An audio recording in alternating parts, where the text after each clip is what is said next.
जो आज आप हरदोई की धरती पे आए, और सबसे बड़ा धन्यवाद कि आपने बहुत ही कम समय में आज़ाद समाज पार्टी का सांसद जिताकर संसद में पहुंचा दिया। इसका बहुत बहुत धन्यवाद सर।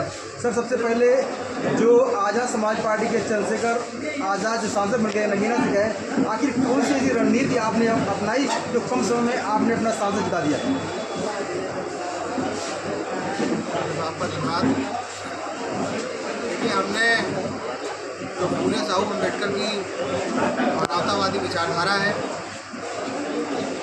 उस विचारधारा को अपनाया है।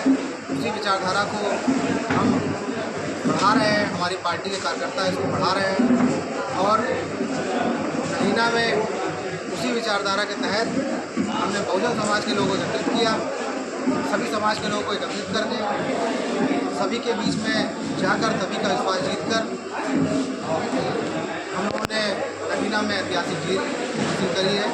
और आज़ाद समाज पार्टी का पहला सांसद भाई साहब चंद्रशेखर आज़ाद जी, राष्ट्रीय अध्यक्ष जी को जिताकर हम लोगों ने संसद में भेजा है, जो बहुजन समाज की बात को मुखरता से आप सभी साथी देख रहे हैं किस तरह वो संसद में हर मूलभूत बातों को उठा रहे हैं। सर, सत्ताधारी पार्टी सबका साथ सबका विकास की बात करती थी, एक नारा देती 400 पार।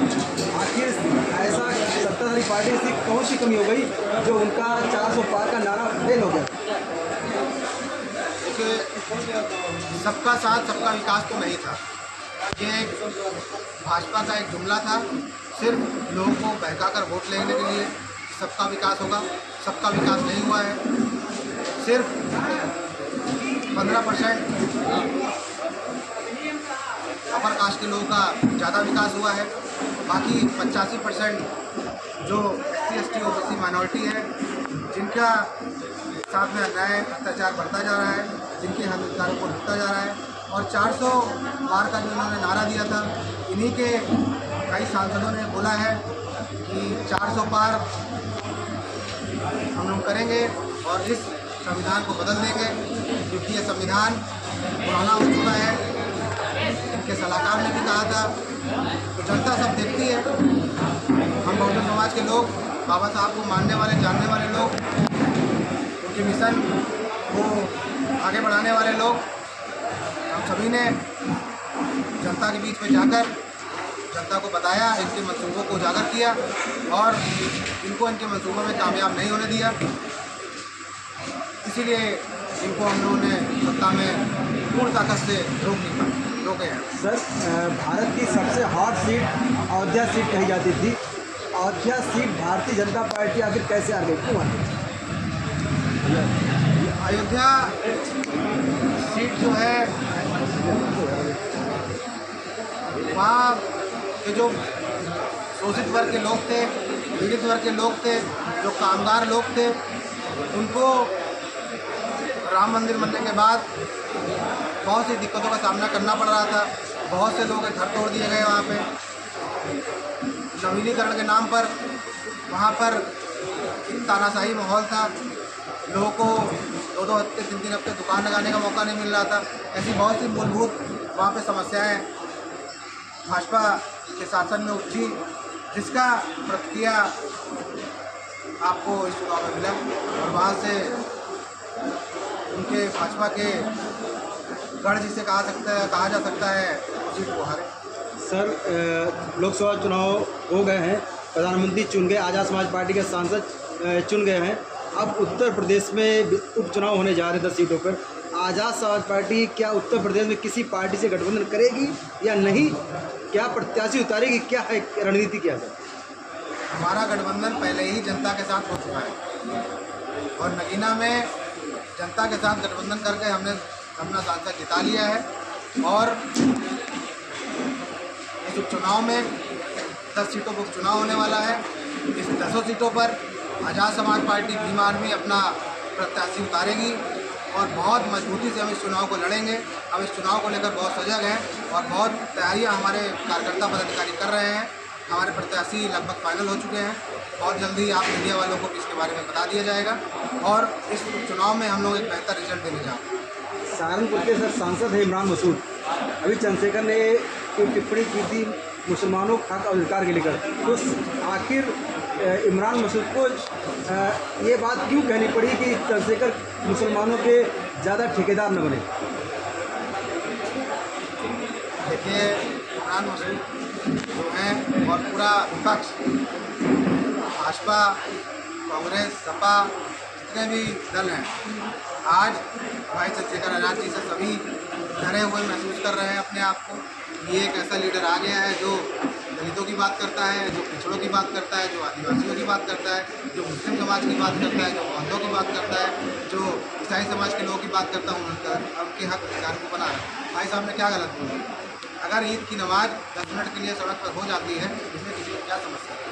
आप 1 महीने तक कांवड़ निकलती है, उसमें किसी को समस्या नहीं होती। लेकिन हमारे मुस्लिम समाज के लोग जिन्होंने देश की आज़ादी में अपना खून दिया, अपना सर लगाया है, अपना कुर्बानियाँ दी हैं, उनको अगर थोड़ी सुविधा मिल जाती है उनके एक स्पेशल दिन के ईद की नमाज के लिए, तो इसमें क्या गलत होगी?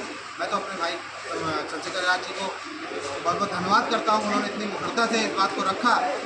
आज कोई मुस्लिम समाज का नाम लेने से लोग डर रहे हैं, उनकी बात ग्रहण कर रहे हैं। इस समय में एक ऐसा नेता, एक ऐसा महानायक हमारे बीच में है, भाई चंद्रशेखर आज़ाद जी के रूप में, जो मुसलमानों की भी बात कर रहा है, पिछड़ों की भी बात कर रहा है, जो दलितों की भी बात कर रहा है और आदिवासियों की।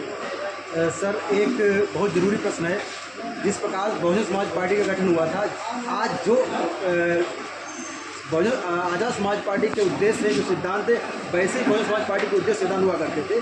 उसके बाद बहुजन समाज पार्टी सत्ते में आई और जो जमीनी कार्यकर्ता आज जो आज़ाद समाज पार्टी कार्य कर रहा, उनको दरकिनार करके समाज के दलाल भड़ुओं को टिकट देकर उनको सांसद विधायक बनाया गया। क्या आने वाले समय में क्या आज़ाद समाज पार्टी अपने ही कार्यकर्ताओं को नेता बनाएगी?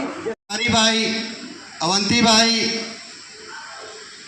काफ़ी ऐसी हमारी बहुजन समाज में दलित, शोषित, पीड़ित, दबे कुचले कहीं आज़ाद समाज पार्टी पहुंचते हैं, तो ये कार्यक्रम पूरे देश में चल रहा है। क्योंकि हम शोषित वर्ग के लोग हैं, SC, ST, OBC माइनॉरिटी के लोग हैं।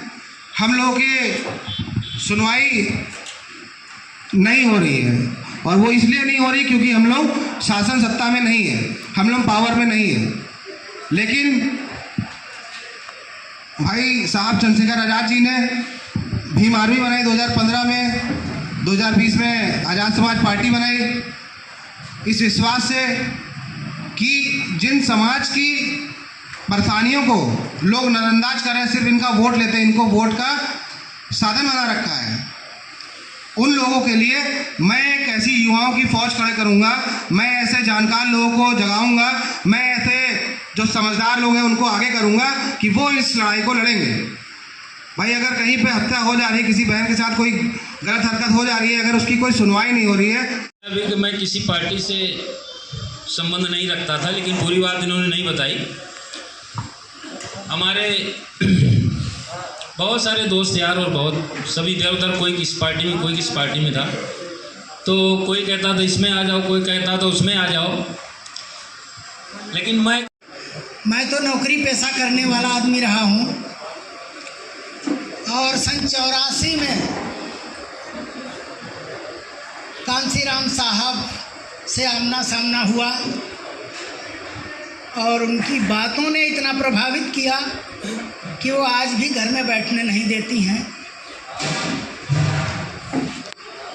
तो मिशन 78 का नाम अभी हमारे साथी लोग ले रहे हैं। कितने लोग जानते हैं मिशन 78 क्या होता है? ये आप सभी का जाना माना चेहरा है कि हरदोई जिले में काफ़ी बार आ चुके हैं, और जब भी इनको आमंत्रित करते हैं हमारे मंडल महासचिव अनिल गाजी जी को, वो तत्पर दौड़े चले आते हैं। इनका भी हृदय की गहराइयों से वंदन अभिनंदन करते साथियों, बहुत बहुत धन्यवाद हमारे अनिल गाजी जी का कि आज़ाद समाज पार्टी के लिए बहुत ही ज़्यादा संघर्ष करते हैं। इन्होंने एक बात कही थी हमको बहुत पहले कि मैं किसी भी राजनीतिक पार्टी से ताल्लुकात नहीं रखता था, और मैं कि इससे पहले मैं किसी भी संगठन में जुड़ा नहीं था। गाजी साहब ने बात कही थी, और भाई चंद्रशेखर आज़ाद जी के संघर्षों को देखते हुए और आज़ाद समाज पार्टी के बढ़ते हुए काफिले को देखते हुए माननीय अनिल गाजी जी ने आज़ाद समाज पार्टी में अपना कदम बढ़ाया, और भाई चंद्रशेखर आज़ाद जी का मजबूती से दामन थामा साथियों। और बहुत बहुत धन्यवाद अनिल गाजी जी को। जो हमारे हरदोई जिले की मिट्टी पे पधारे और जो उनके साथ